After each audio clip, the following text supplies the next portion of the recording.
Alcatraz hapishanesinden sevgiler, selamlar. Umarım iyisinizdir. Keyifler yerindedir. Ben birazcık kötüyüm. Hapishanede geçirdim geceyi. Dün gece burada kaldım. Arkamda kaldığım koğuşum var. D blokta kalıyorum. 10 kişilik bir koğuş. Şu anda boş, kimse yok. Dışarıdalar. Zaman öldürüyorlar. Kimisi de çalışıyor. Bana henüz iş vermediler arkadaşlar. Suçum çok ağır değil. Kelepçeli uyudum. Şöyle kızarmış kollarım. Gördüğünüz gibi. Odamda bir psikopat var. Suçunun ne olduğunu bilmiyorum ama bana çok fena kurulmuş durumda. Dün gece ben uyuyamadım onun yüzünden. 6 tane yatak var. İçeride de 4 tane. Benim kaldığım koğuş burası. D bloğunda kalıyorum. Bu benim yatağım. Burada bir kural var. Hiç kimse buradan dışarıya çıkamaz. Daha kaçan olmadı. Ben kaçabilecek miyim diye baktım etrafa ama hiçbir yol yok. Koğuşumuzun mutfağı. Arka tarafta mutfak var. Bu şekilde kitaplar verdiler bize okumamız için ama yabancı dil olduğu için anlamıyorum. Yarın ne olacak bilmiyorum. Mahkemeye çıkaracaklar. Ama garip yani kameraya izin verdiler. Sonuçta bu telefon değil. Kamera sadece çekim için. Sonra izleyecekler. Yanlış bir şey söylemek istemiyorum şu anda. O yüzden bu kadar sakin bir şekilde anlatıyorum durumu. Her şeyi açık açık da söylemek istemiyorum. Güzel bir hapishanede tavsiye ediyorum. Eğer buralara yolunuz düşerse ağır bir suç işlemeden burayı sadece bir iki gece görmek için ufak küçük suçlar işleyebilirsiniz. Tavsiye değildir tabii ki. Yeni video hepiniz hoş geldiniz. Umarım beğenirsiniz bu yeni videoyu. Yaşadıklarımı sizlere anlatacağım bu videoda. 20 saat uyudum arkadaşlar. Çekime yarın devam edeceğiz. Ben bugün de dinleneceğim. Sadece hapishane ortamını sizlere göstermek için kayıt tuşuna bastım. Bu yeni bir video olacak, yeni bir bölüm. Gürcistan'ı öyle bir dolaşalım sokakları. Bir de sizlere anlatmak istiyorum, konuşmak istiyorum. Benim konuşmaya ihtiyacım var. Şöyle de bir uçuk çıktı. Stres, gerginlik, düşünce, korku derken 20 saat uyku ve uykuda bir sürü rüya gördüm. Üst üste geldi her şey. Anlatacağım, hepsini anlatacağım. Sonradan artık geçmişi geçmişte bırakıp önümüze bakacağız. Şimdiden kanalıma abone değilseniz eğer abone olmayı unutmayın. Abone olursanız bu kelepçeler çıkacak ve ben serbest bırakılacağım. Yarın mahkeme karşısında benim bunları göstermem gerekiyor. Eğer çok beğeni ve yorum gelirse hakim beni serbest bırakabilir, tahliye edebilir. Ama çok az yorum ve beğeni happy puanı gelirse beni bırakmayabilir. Lütfen sizlerden ricam, desteğinize ihtiyacım var. Beğeni tuşuna basın, yorum yapın. Fuat'ın hapishaneden çıkmasını istiyoruz. Allah kurtarsın falan filan, artık bir şeyler yazarsınız. Kollarım mahvoldu bu şekilde. Çanaksız olarak TV izlemek mi? O zaman FS1 Pro. 4K kalitesinde YouTube ve tüm popüler platformlar tek cihazda. Dünyanın her yerinde kullanın, sınırsız eğlencenin keyfini çıkarın. FS1 Pro sunar.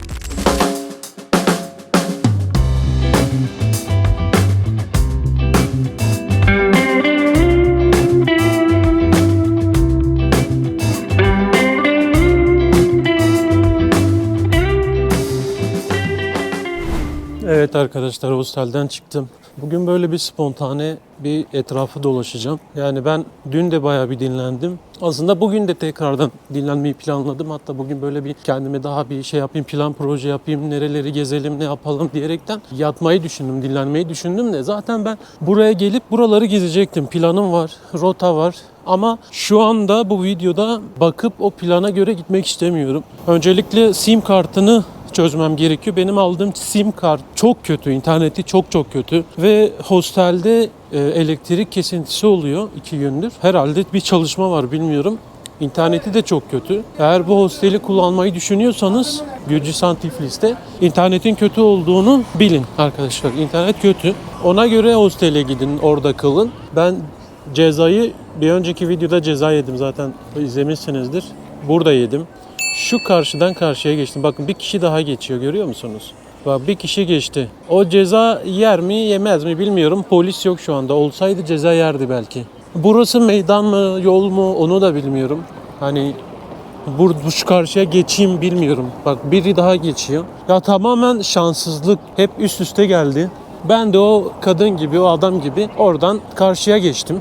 Siz dikkat edin buna eğer Gürcistan'a gelirseniz. Ben cezayı yedim, siz yemeyin. Bu arada cezaya Baktım ceza yaklaşık 1000 liraymış. Erken ödersem indirim var mı bizim Türkiye'deki gibi? Hiçbir fikrim yok. Ne zaman ödemem gerekiyor en son onu da bilmiyorum. Erken ödersem en azından belki faizi falan olmaz. Eğer geç ödersem 1000 lira 1500 de olabilir. Sormadım. Nerede ödeyeceğimi de bilmiyorum. Hani nerede ödenir, nasıl yapılır onu da bilmiyorum. Onu da soracağım. Daha onu bile sormadım. Hani aklıma bile gelmedi o cezayı ödemek. Hatta ben ödemeyi bile düşünmedim. Ama biraz araştırınca ödemeyince çıkışta çok uğraştırıyorlar. Belki 1500-3000 lira bile olabiliyormuş. Farklı şeyler de çıkabilir. Bilmediğim için hiç şey yapmayacağım. Hiç uğraştırmayacağım. Direkt bugünlerde ödeyip öyle geçerim. Ve bu konuları da fazla da konuşmak istemiyorum. Aslında konuşunca biraz daha böyle rahatlıyorum. Bakın burada yaya yolu var. Ben dün bu yaya yolunu fark etmedim. Direkt böyle şuradan çıktım. Böyle şu tarafa gittim. Hatta şuradan çıktım. Direkt bu tarafa geçtim. O taraftan geçip karşıya geçtiğim için ceza yedim. Burayı görseydim buradan mutlaka geçerdim. Hani ben dalgındım. Biraz bayağı dalmıştım. Bayağı böyle üzgündüm. Keyfim kaçmıştı, kırılmıştım. Bilseydim o videoda o gün oradan geçerdim. Yaya yolunu kullanırdım. Ama ben şöyle yürüyordum arkadaşlar. Böyle kafamı eğmişim. Düşüne düşüne dalgın karşıya geçmişim. Haberim yok. Kafamı bir kaldırdım, polis. Gel buraya, pasaportunu ver dedi. Orada dedim bakın dedim memur bey falan efendim dedim, ben bilmiyorum dedim, turistim dedim. Bugün kötü bir gün geçiriyorum dedim. Adam gülüyordu ya, dalga geçiyordu. Belki de İngilizce bilmiyordu. Belki de ben kendimi ifade edemedim. Ama beden diliyle insan bir şekilde hani ne bileyim ifade ettiğimi düşünüyorum. Kendimi ifade edebilmişimdir orada. Karşımdaki kötü niyetliyse bir kere bitti. Zaten turistlere çok böyle tolerans göstermiyorlarmış. 300 liradan başlıyor ceza, yaya yolu. En üst cezayı kesmiş bana. Hani 300 lira yani 20 lira kesebilirdin. 20-25 lira.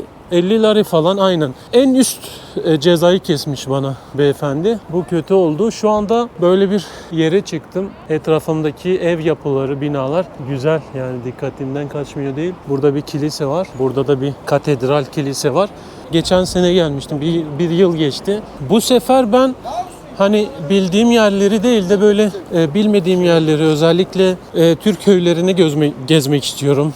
Burada yaşayan Kürtler, Türkler, her iki etnik grubu da görmek, yaşamlarını gözlemlemek istiyorum. Sizlere de göstermek istiyorum. Benim bildiğim kadarıyla Azerbaycan sınırındaki köyler çoğunlukla Azeri Türklerin yaşadığını biliyorum. Ama bir önceki videoda tesadüfen gümrükten dönerken o köyün Türk köyü olduğunu ve kara papak Türklerinin yaşadığını öğrendim. Bu da benim için çok iyi oldu. Ekstra bir bilgi oldu. Hem sizler de belki ilk defa duymuşsunuzdur böyle bir köyün olduğunu. Ben bilmiyordum. Hatta buraya yakın bir tane il var diyelim. Şehir var. O şehre bağlı olan köylermiş. Ve bu şehirde çok büyük bir pazar varmış. Gürcistan'ın en büyük pazarı olarak geçiyormuş orası. Lokal, yerel bir pazar.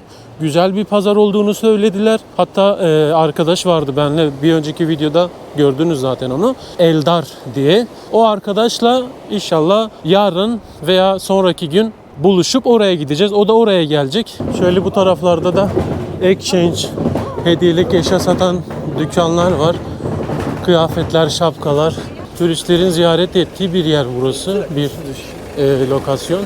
Çok güzel yapılmış. Boyası, mimarisi çok güzel.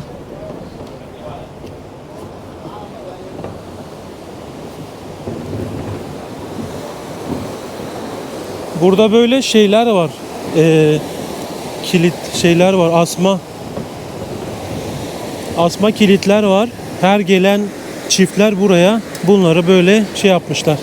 Asmışlar. Sülfür hamamlarının hemen arkasında yer alıyor. Şu önümde gördüğünüz yapı aslında bir caminin girişi değil de bir hamamın girişiymiş. Böyle dışarıdan baktığınızda bir medrese, caminin girişi gibi görünüyor. Bu da Aşk Köprüsü olarak geçiyormuş bu köprü. Gelen çiftler kilitlerin üzerine isimlerini yazıyorlar.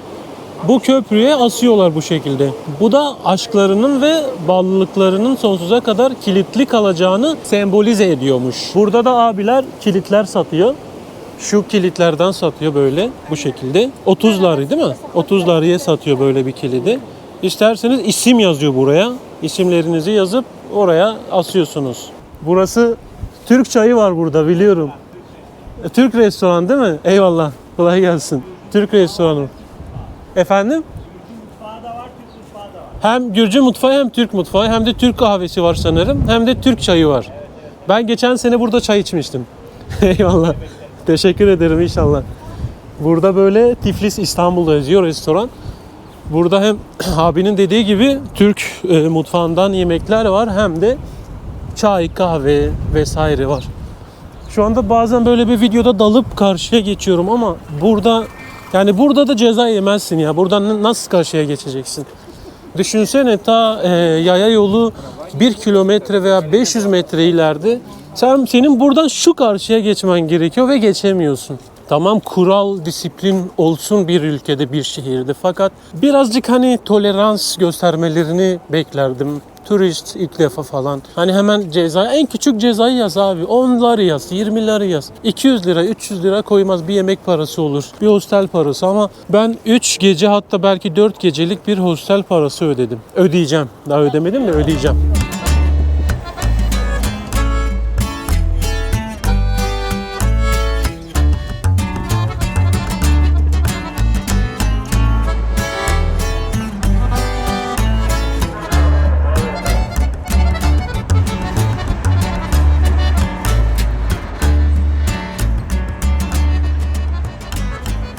Bugünkü ilk öğün arkadaşlar haçapuri.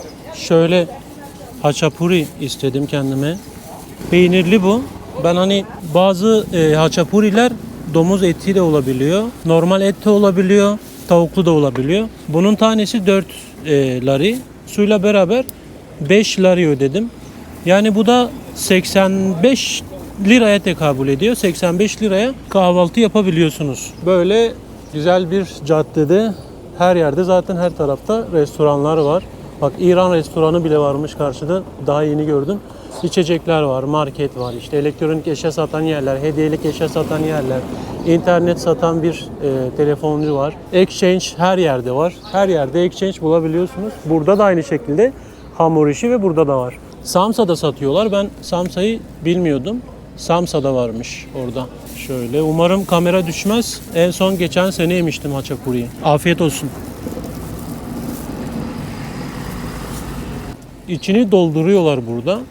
İçi peynirle dolu şu anda. Bu arada Gürcistan'ın peyniri de meşhur. O yüzden çok güzel oluyor. Tadı çok güzel. Peynirin tadı özellikle. Buraya Özgürlük Meydanı diyorlarmış. Özgürlük Meydanı olarak geçiyor. Gürcistan'ın en önemli sembollerinden biri olan Aziz Georgi anıtıymış bu. İlginç bir bilgi daha vereyim. Eskiden burada tam bu noktada dev bir Lenin heykeli varmış. Sovyetler Birliği dağıldıktan sonra o heykel kaldırılmış ve yerine 2006 yılında bu gördüğünüz altın kaplama anıtı yapmışlar. Şehrin hangi sokağına girerseniz girin, kafanızı kaldırdığınızda bu altın mızrağın parıltısını görebiliyorsunuz. Hikayesi de oldukça ilginç rivayete göre.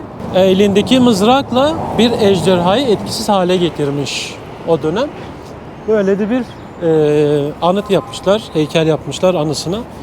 Burada abla mum satıyor bu şekilde. Gelen geçenlere mum uzatıyor. Burada bağış yapmak isteyenler olabiliyor. Şöyle alt geçitten karşıya geçelim. Burada dikkatimi çeken bir şeyden daha bahsetmek istiyorum sizlere. Ben geçen sene geldiğimde de aynı şeyi görmüştüm, dikkatimden kaçmamıştı. Bu sefer de aynı şeyi gördüm. Kiliselerin, katedrallerin önünden geçen insanlar, şoför olsun, yaya olsun fark etmez, 3 defa haç işareti yapıyorlar. Bunu tam olarak içeriğini bilmiyorum neden yap. Saygıdan dolayı tabii biz de mesela mezarlığın yanından geçerken Fatiha okuruz. Ama caminin yanından geçerken bir şey okumayız veya bir hareket yapmayız. Burada insanlar kiliselerin önünden geçerken haç işareti yapıyorlar ve 3 kere yaptıklarını fark ettim.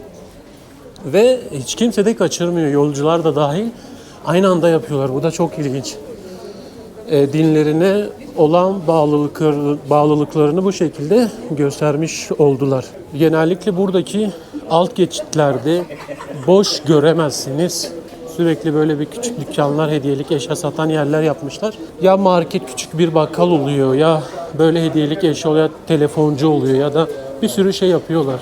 Ya geçerken canınız sıkılmıyor. Hatta durup bakabiliyorsunuz, alışveriş yapabiliyorsunuz. Bakın burada da böyle kolye, takı, aksesuar satıyor abi. Hem hediyelik eşya, magnetler var içeride. Böyle bu şekilde de gümüş ayakkabı satıyor. Ayakkabılar var. Abla burada dükkanda saat, kemer vesaire satıyor. Hediyelik eşya. Bunlar da aynı şekilde. Ve dükkanların neredeyse hepsinde yani çok nadir erkek görürsünüz. Çalışanlar hep kadın arkadaşlar. Hep kadın çalışanları var. Bu da ayrı dikkatimi çeken şeylerden bir tanesi. Ben Sovyet ülkelerinde bunu sıkça gördüm. Kırgızistan'da, Kazakistan'da, Özbekistan'da gördüm bunu.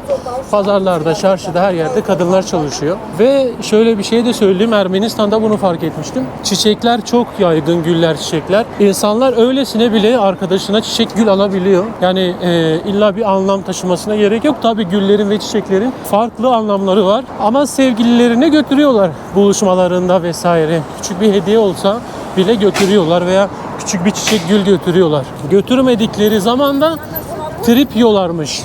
Yani öyle duydum, ben bir yerde okumuştum. Hatta böyle eğer araları bozuksa, bir şeyler varsa ya da bir dünden kalan bir kırgınlık veya öncesinden kalan bir küçük bir şey varsa bile incelik olsun diye kadın erkek bu arada fark etmiyor. Kadın da şey alıyor. Kadın da erkeğe gül alıyor. Erkek de kadına gül alıyor. Burada böyle Galeriya AVM var. Alışveriş merkezi. Çok büyük bir alışveriş merkezi burası. Ve burası çok önemli bir cadde arkadaşlar. Burası öğrencilerin zaman geçirdiği, takıldıkları bir lokasyon. Genellikle buraya gelip zaman geçiriyorlar. Arkadaşlarıyla burada kafelerde oturuyorlar, içeride alışveriş yapıyorlar. Ve protestolar burada yapılıyor ayrıca. Ben bunu geçen sene bizzat kendim gördüm. Biliyorsunuz ki geçen sene Gürcistan'da olaylar olmuştu. Bir iç gerginlik vardı yönetime karşı. Bunu burada yapıyorlardı. Ve gece ışıklandırması mükemmel buranın. Şu gördüğünüz kablolar ışıklandırma kabloları. Sapsarı rengarenk bir ışıklandırma oluyor. Alışveriş merkezine girdim arkadaşlar. Normalde içeride girişte güvenlik beklerdim ama böyle X-ray cihazından geçmedim, bir şey olmadı. Direkt içeri girdim. Alışveriş merkezlerinde alışık olduğumuz bir durum olmadı burada. Ben hatta çantayı falan çıkaracaktım, hazırlandım da X-ray cihazı kontrol vesaire yoktu. Şöyle bir etrafa bakalım, bir gezelim, bir tur atalım. Bakalım içeride neler var. Alışılmışın dışında dikkatimi çeken bir şeyler varsa sizlere de gösteririm. Ama çok güzel kokuyor, çok temiz. Farklı bir kokusu var. Güzel bir koku. Acaba burada da yemek bölümü en üstte mi kalıyor veya ortalarda mı, aşağılarda mı bilmiyorum. Ona da bakacağım. Ama en üstte gibi görünüyor. Muhtemelen yukarıdadır. Yemek bölümü ve kafe, restoranların olduğu bölüm en üst kattaymış. Yukarı çıktım. Yemek bölümü ve kafe, restoranlar var. Oyun salonları var. Hemen sağ tarafta bir oyun salonu var. Böyle kafeler, restoranlar, haçapuri yapılan bir yermiş burası. Burada da bir kafe. Ben haçapuri yedim, aç değilim. Ana yemek için de alışveriş merkezlerini pek tercih etmiyorum. Özellikle bir ülkeye gitmişken oranın yöresine ait yemeklerini yemeyi daha çok tercih ediyorum. Veya daha önce yemedim, merak ettim. Yemeği deneyebiliriz. Bakın burası da bir şöyle terası var. Terası da göstereyim size çıkmadan önce. Yukarıdan bakalım bu caddeye, bir caddeyi görelim. Burada çalışanlar, gelenler sigaralarını, kahvelerini burada içiyorlar. Şöyle köşeden. Hava güzel, güneşli bir hava var. Bakın Aziz Georgi anıtı da bu şekilde parlıyor. Ya benim internetim iyi arkadaşlar ya. Vallahi benim internet çok iyi, boş verin. 350-400 liraya aldım internetimi. İyi idare edeceğim ya. Ne olacak yani, sanki internet birazcık yavaş diye gidip internet mi alayım? Ya da gidip sim kartımı değiştireyim, hiç gerek yok. 1500 lira vermeye ne gerek var? 35 dolar. 10 günlük 35 dolar. 10 günlük çok pahalı ya. Bu kadar pahalı olduğunu bilmiyordum. Dedim ya herhalde hani 700 lira 600 lira olur alırım. Hani 600-700 lira gene normal gelir. Benim şu anda aldığım internet 400 lira civarı. Sınırsız internet ama interneti çok kötü. Bir şeyi yükleyemiyorsun, hikaye paylaşamıyorsun Instagram'da. Neyse bunun Instagram paylaşımları vesaire hostelde veya dışarıda internet bulunca hallederim. Diğer türlü bunu sadece Maps için veya bilgileri bakmak için kullanabilirim. Maalesef çok pahalıydı ve almadım. Alamam yani 1500 lira 10 gün kalacağım, 15 gün mü kalacağım bilmiyorum. Hadi 10 gün kaldım diyeyim. 10 günlük için 1500 lira vermeye değer mi? Bence değmez. 1500 lira benim 4 günlük hostel parası demek. Evet. Tiflis'te de günlük yaşam bu şekilde. Bakın ablamız burada böyle takı, bileklik vesaire satıyor. Kendisi yapıyor. Kendisi hazırlıyor. Böylelikle geçimini böyle sağlıyor. Ucuz arkadaşlar takı, bileklik vesaire. Yani 1 lira, 2 liraya satıyorlar. 3 liraya satıyorlar. Bu da 50 lira, 40 lira, 60 lira, 20 lira vesaire satanlar var. Hatta bir tane böyle bileklik vesaire sorabiliriz. Ne kadara sattığını merak ettim. Mesela bakın bunları kendisi yapıyor. Gamarcoba. Şöyle taşlarla. Natural. Ha, orijinal taşları kullanmış böyle. How much? This is model 40 lari. 40. 14. No, 40. 40. 40 lari. 20 laridan. 10 lari, 10 lari. 5. 5 laridan başlıyor. 5 lari starting değil mi? Thank you. 5 liradan başlıyor. Yani 5 lirada 85 liradan başlıyor. Yani 85 liradan takılar başlıyor. Orijinaller, taşlar vesaire 30 liraya indirdi. Bu da 30 lirada yaklaşık 500 liraya tekabül ediyor diyebiliriz. 500 lira en pahalı arkadaşlar. Şu anda parlamento binasının hemen önündeymişim.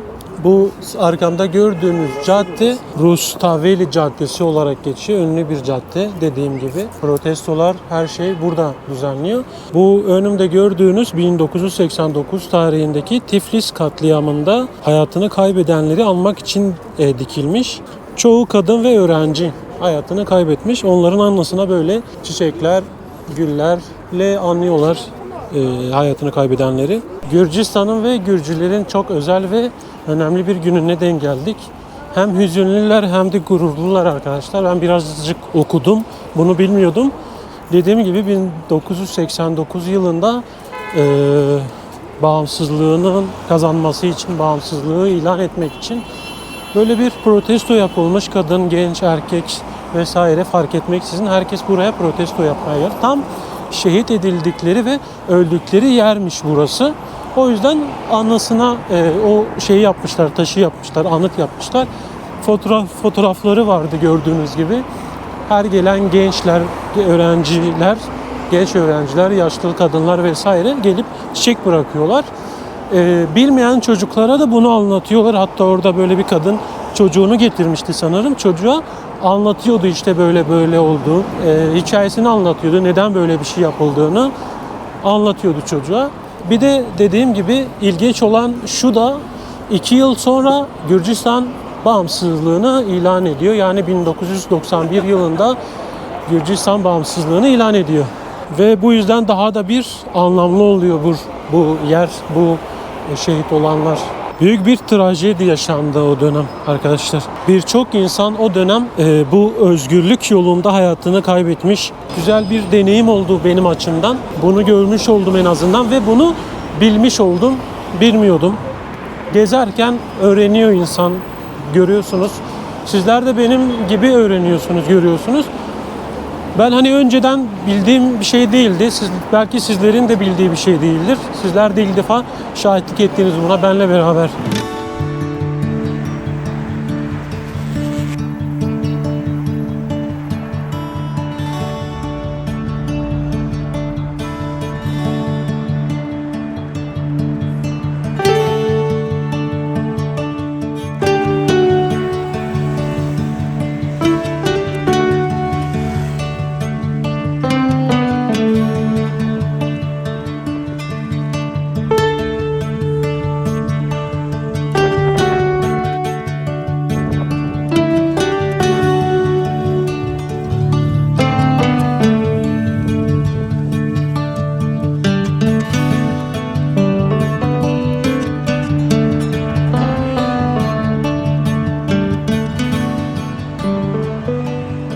Güzel bir mekana geldim. İçerisi çok sıcak, çok güzel böyle atmosferi güzel.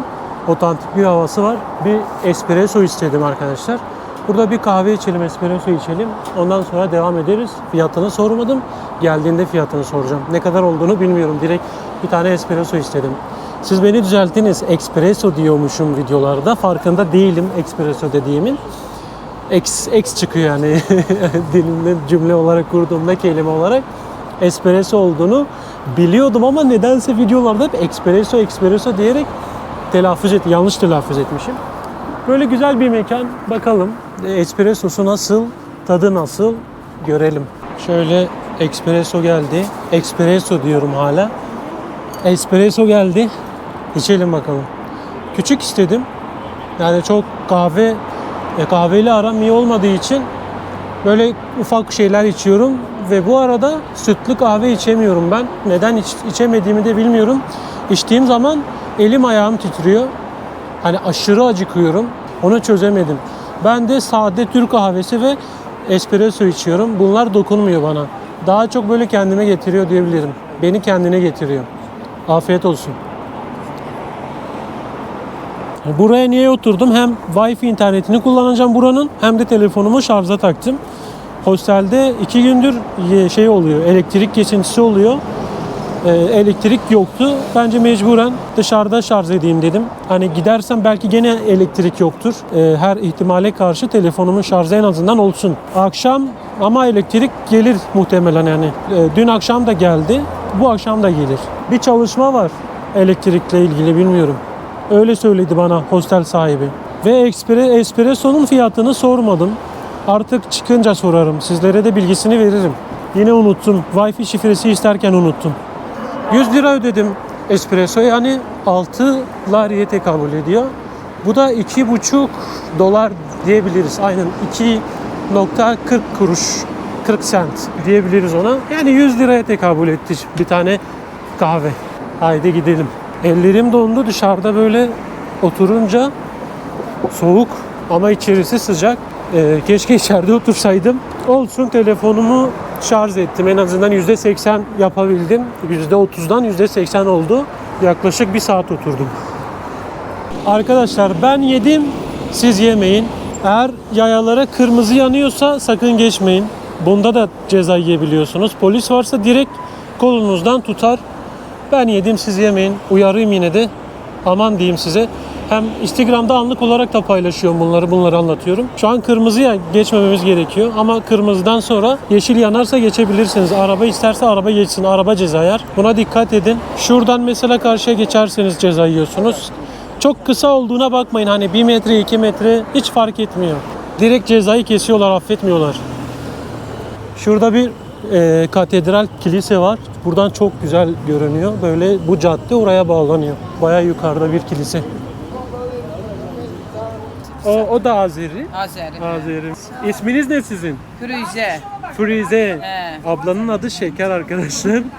Çok tatlı bir abla. Burada böyle maydanoz, yeşillik vesaire satıyor.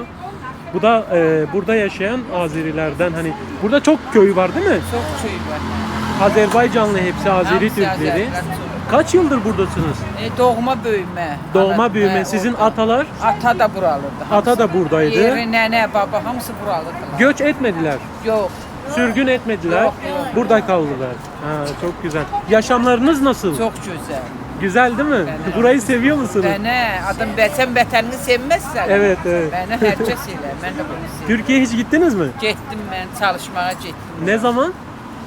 5 yıl önce 5 yıl önce. He. Hangi şehre gittiniz?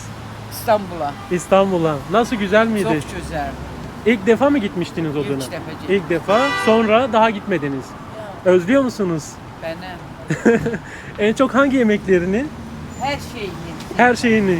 Gitmek istiyorsunuz şu an. Beni. İnşallah gidersiniz. Amin. Yaş kaçtı sizin? 55. 55, maşallah. Çok güzel gördüm sizi. Allah ol. uzun ömürler versin. Sağ ol, sen de. Çok memnun oldum. Bay bay abla. Görüşürüz. Merhaba. Vlogçu, Evet, merhaba. ne haber? İyidir abi, senden? İyi, sen ne yapıyorsun? Çok teşekkür ederim. Valla geziyoruz abi ya. Sen yabancı gelmedin bana ama. Belki Biliyorum- görmüşsünüzdür Biliyorum şeyde. size yabancı gelmedin dedim Evet. o yüzden. diyorum. Siz o yüzden durdunuz. değil Evet, mi? birkaç tane izlediğim var benim. Evet. Sen misin çıkaramadım. Evet. Ben Nereleri gezdin? Ben şu anda daha yeni geldim. 2 gün oldu geleli. Evet. Şeydeydim ben, Ermenistan'a gidecektim. He. Gidemedim, almadılar beni. Niye? Neden almadıklarını da bilmiyorum. Beni gümrükten çevirdiler. Ben de zaten burayı gezecektim. Rotamda vardı. Tekrar buraya döndüm. Buraları gezip Rusya'ya gideceğim. Siz burada mı yaşıyorsunuz? Yok, biz de gezmeye geldik. Öyle mi? 5 günlüğüne buradaydık. Evet. Bir şeyler söylemek istiyor musunuz buradan, böyle kendinize veya ailenize, arkadaşlarınıza? En çok sevdiğim işi yapıyorsun. İş değil aslında bu da. Evet. Yaşam stili.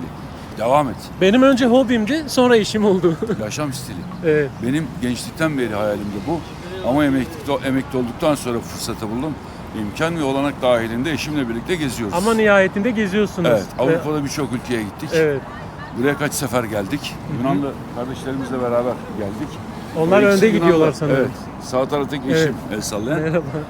Onları getirdik buraya gezdirmeye. İlk defa mı geldiler yoksa? Onlar ilk defa geldi. Siz daha önce gelmişsiniz. Biz daha önce tabii geldik. ki. Birkaç sefer Nasıl geldik. burası, güzel mi? Öneriyor musunuz insanlara? Şimdi insanları çok soğuk da değil ama yardımseverler. Evet. Güvenilecek bir yer. Güzel Evet, bir yer. Güvenli Tavsiye bir şey. ederim. Evet, evet. Tavsiye ederim, evet. Evet. Ben yaya cezası yedim ya. Bunu ben insanları uyararak söylerken hani geçen de, sene. Evet, ben de dün trafik cezası yedim. Öyle mi? Arabayla. Evet. Ben bir de yaya cezası yedim. İlk Yazarlar. defa yedim bunu da. Kurallara çok uyguluyorlar kuralları. Katılar. Evet. Hiçbir Sohbetin şey. için çok teşekkür ederim. Ben kardeşim. de çok memnun oldum. Kendinize iyi bakın. Peki, İyi iyi seyahatler bakın. dilerim Sağ ol, size. sağ ol. Çok güzel bir abimize denk geldik vallahi. Ben ablayla konuşurken gördü, durdu. Türkçe konuştuğumu fark etti ve daha önce de aşinaymış. Hani beni biliyormuş Alp abi. Buradan tekrardan selamlar abi. Güzel bir tesadüf oldu. Böyle yolda gittiğim ülkelerde burayı gezen Türklerle karşılaşınca çok mutlu oluyorum. Benim mesela modum düşükken onları görünce, sohbet edince inanılmaz iyi geliyor bana. Yani sizler beni görüyorsanız mutlaka bir yanıma gelin ya da konuşun, selam verin. Çok mutlu olurum o. Konuş, vaktiniz yoksa bile bir selam vermeniz benim için çok güzel oluyor yani. Şimdi gidelim. Ben biraz modumu falan yakaladım arkadaşlar. Farkındaysanız böyle yavaştan hava kararıyor. Ben yaklaşık 2 saat, yani hatta 2,5 saat diyelim, bir yerde böyle oturdum güneşin altında. Sadece insanları izledim. Biraz günlük yaşamı gözlemledim. Hem de D vitamini falan bana çok iyi geldi. Şimdi böyle bir kalktım. Güneş de gitti zaten. Güneş gittikten sonra hava biraz soğudu. Bir şey yapayım dedim. Böyle bir yemek yiyelim. Ya ben marketten yemek alıp hostelde yiyeceğim veya bir tane yemek yerim, bilmiyorum ne yiyeceğimi de bilmiyorum. Aklıma ilk gelen şavurma oluyor. Çünkü ben bir şeyi sevdim mi, beğendim mi ondan vazgeçemiyorum. Sürekli yemek istiyorum. Sürekli böyle onu her gün yiyebilirim. Benim böyle bir huyum var. Ramazan ayında mesela ben sürekli tavuk sote yedim arkadaşlar. Her gün bıkmadan aynı yemeği yiyebiliyorum. Öyle olmasaydım belki şu anda buraları gezmiyor olurdum. Her ortamda uyuyabilirim, her koşulda kalabilirim. Hiçbir şekilde iğrenmiyorum. Hiçbir şekilde böyle yadırgamıyorum ortamları, kaldığım yerleri, yediğim yemekleri vesaire. Yani sizler de öyleyseniz gerçekten çok rahat bir şekilde yurt dışı gezisi yapabilirsiniz. Öyle değilseniz bile bir daha gene yaparsınız. Fakat biraz daha böyle ekonomikten çıkar. Biraz daha böyle pahalıya gider artık böyle. Mesela biz gezginler harcamalarımızı en aza indirmeye çalışıyoruz. Turistik yerde yemek yememeye özen gösteriyoruz. Ama ileride biraz daha kazancımız artarsa ve sizlerin sayesinde tabii ki bu olacak.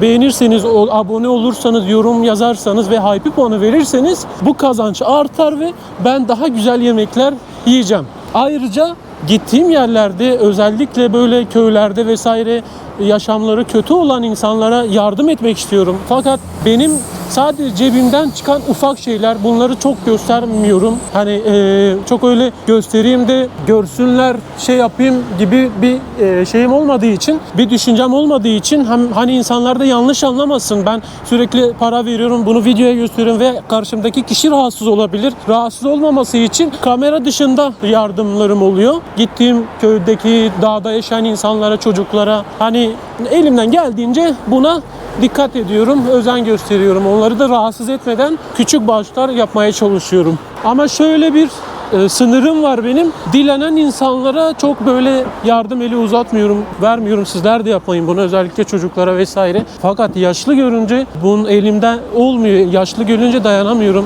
Kadın ve erkek. Özellikle kadın yaşlı görünce daha çok böyle şey yapmasın var, destek olasın var. Bazı insanlar böyle bir şeyler satıyorlar, hediyelik eşyalar satıyorlar. Onları bilerek alıyorum destek olmak için. Onu öyle çantama atıyorum. Bazen işte evde bir bakıyorum şeyden, yaşlı amcadan aldığım bir hediyelik eşya veya yaşlı bir kadından, teyzeden aldığım bir hediyelik eşya falan çıkıyor. Bu beni mutlu ediyor. Umarım böyle göstermeye çalışacağım. Sizler de görün, mutlu olun diye göstermeye çalışacağım birazcık. Çünkü yorumlara baktığımda insanlar bağış yapmamı bekliyor, niye bir şey vermedin falan gibi tepkiler yiyorum. Evet, yorumlar benim için iyi oluyor yorumlarda. Kötü olsa bile, eleştiri olsa bile. Yine de gösterdiğim zaman sizler de böyle bir rahatlamış oluyorsunuz. Bu da beni mutlu etmiş oluyor yorumlarınızdan dolayı. Arkadaşlar şu anda Tiflis'in en masalsı noktalarından birindeyim. Saat Kulesi'ndeyim. Hemen arkamda Saat Kulesi kalıyor. Şöyle göstereyim. Dünyanın en küçük saat buradaymış, saati. Hatta şöyle yakından o saati sizlere göstermek istiyorum. Şöyle dünyanın en küçük saati. Telefonla çekeceğim. Yakın çekebilirsem tam detaylı bir şekilde görürsünüz. Burada herkesin gözden kaçırdığı bir şey var. Saat Kulesi'nde görüyorsunuz altında büyük bir saat var. Bir de en altta küçük saat var. Üstte de bir tane çan var. O çanda bir melek çıkıyor her saat başı. O melek çana vuruyor. Ve altındaki hayatın döngüsünü simgeleyen yaşam çarkı varmış. Eğer Tiflis'e yolunuz düşerse mutlaka bu saat kulesini, bu karmaşıklığı bir görün derim. Gayet güzel, Tiflis'te önemli noktalardan biri. Burada insanlar fotoğraf çekiliyor. Her saat başı melek çıktığı için o saati bekliyorlar. O meleğin çıkışını izleyip yollarına ve tura devam ediyorlar. Burada da ayrıca şöyle gazete şeklinde şeyler var burada. Thank you. Yes. Thank you. Gazete şeklinde şeyler var, böyle fotoğraflar var. Buranın önünde fotoğrafınızı çekiyor. Böyle. burada. Burada böyle çekiyor, size veriyor. Bende var bir tane, thank you. Merci. Bende var, biz geçen sene almıştım bundan bir tane. Burada fotoğraf çekilmiştim. Bir de köprüde de fotoğraf çekilmiştim. Güzel, böyle benim odamın kapısına yapıştırmışım böyle girişine. İşte eski zamandan geçen sanki böyle one date yazıyor, bir de şey yazıyor. Bunun gibi. Vallahi firm. Çok teşekkür ederim. Thank you. Bende nakit para yok. Nakitim bitti benim. Exchange'e gidip para buldurmam gerekiyor. Böyle bir fotoğraf çıktı gördüğünüz gibi. Tam böyle şey gibi çekmiş ya. Anında çekti farkında olmadan. Tam böyle dönerken adam fotoğrafımı çekti ya. Güzel çıkmış ama nasıl? Neyse, gidiyoruz, devam ediyoruz. Saatin hikayesi bu şekilde arkadaşlar. Eski Tiflis sokaklarındayım. Sağda solda bu renkte taş yapılar var. Bu taraflar komple böyle bu taşlardan kullanmışlar. Hamamlarda, kiliselerde vesaire.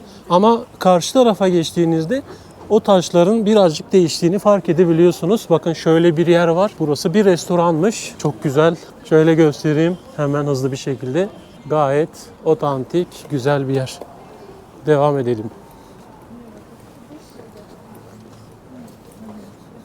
Şurada böyle hemen ayaküstü bakalım. Burada yemek yemenin maliyeti ne kadarmış? Hinkali varmış.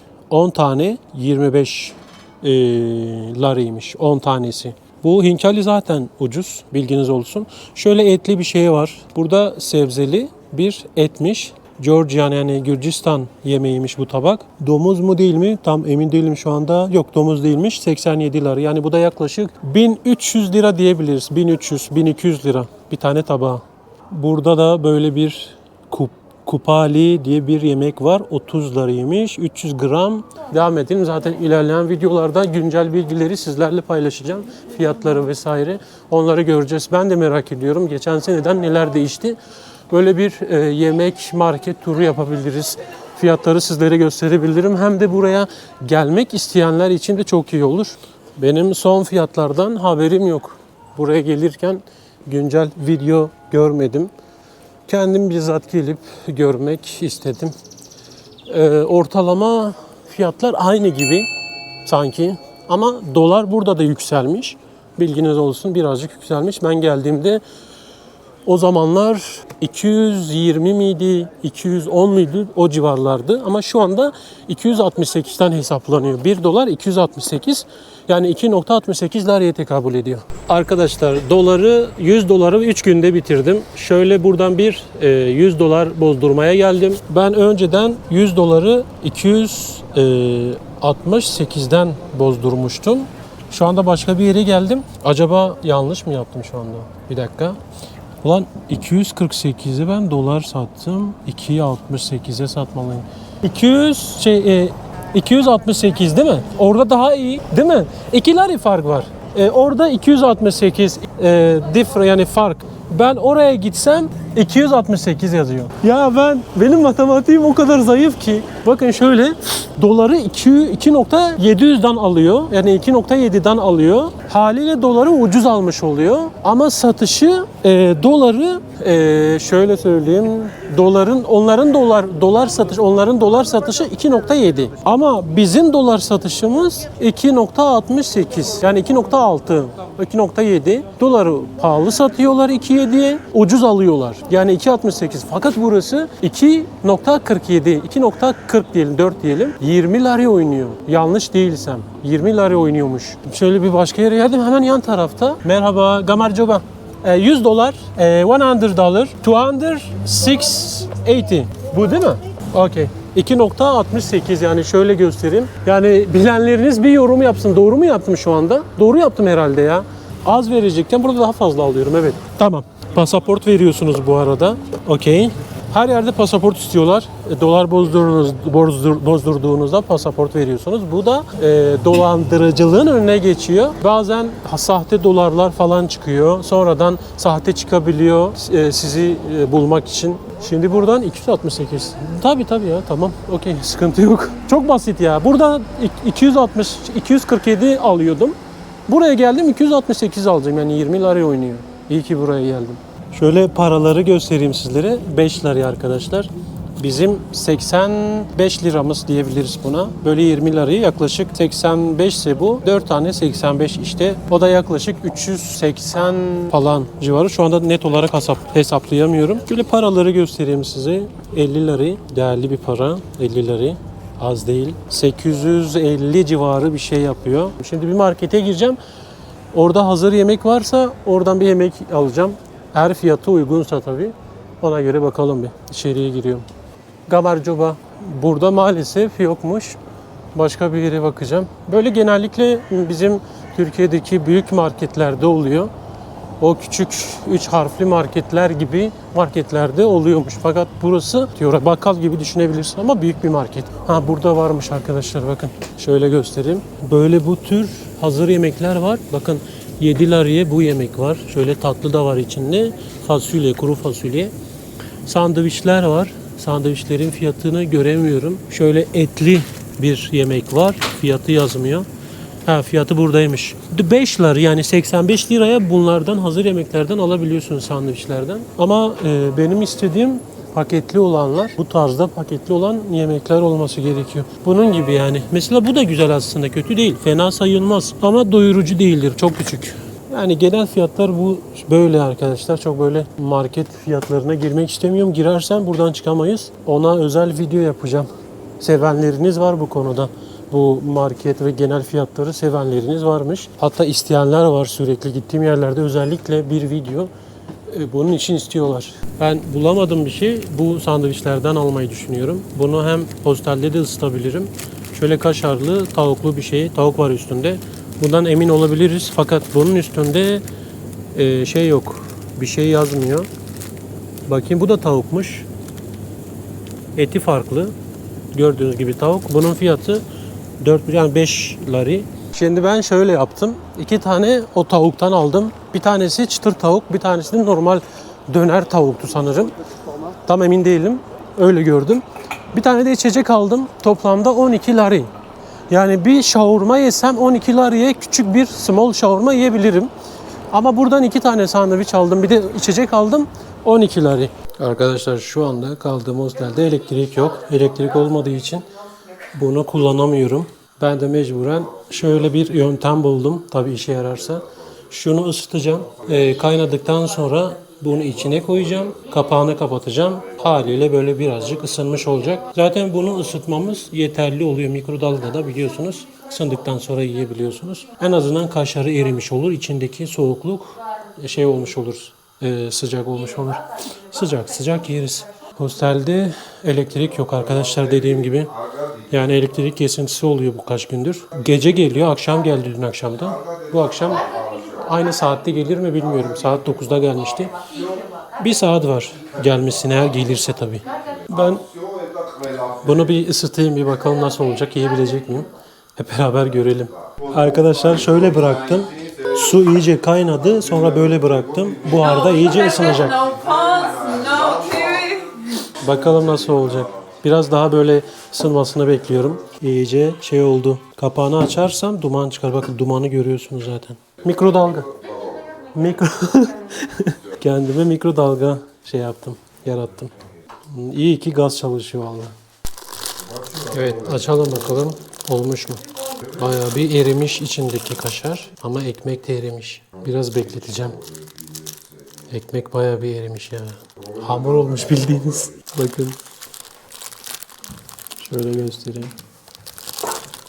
Hiç kaldırmadan şey yapacağım, böyle yemeye çalışacağım. Tabağa falan da koyabilirim aslında ama bayağı bir böyle görünüyor mu bilmiyorum ama bakın ekmek o şey olmuş, hamur olmuş. Yapacak bir şey yok arkadaşlar. Bugün de böyle olsun. Böyle durumlar da olabiliyor. Çok acıkmıştım. Çok acıkmasam biraz daha beklerdim ama en azından ısınmış. Bir de bunların süreleri var. Tarihlere bakmadan almayın. Genellikle 3 gün falan oluyor. Videoyu burada bitireceğim. Bir sonraki videoda görüşmek üzere. Kendinize çok iyi bakın. Beğenmeyi unutmayın, yorum yapmayı unutmayın, hype puanı vermeyi unutmayın. Yorumu sola kaydırdığınızda hype puanı çıkıyor. Orada hype puanı verebilirsiniz. Bu istediklerim tamamen ücretsiz. Herhangi bir ücret talep etmiyorum. Sizin sayenizde bu videolar kanalın başkasının önüne çıkmış olacak. Bana destek olmuş oluyorsunuz bu şekilde. Kendinize iyi bakın. Hoşça kalın.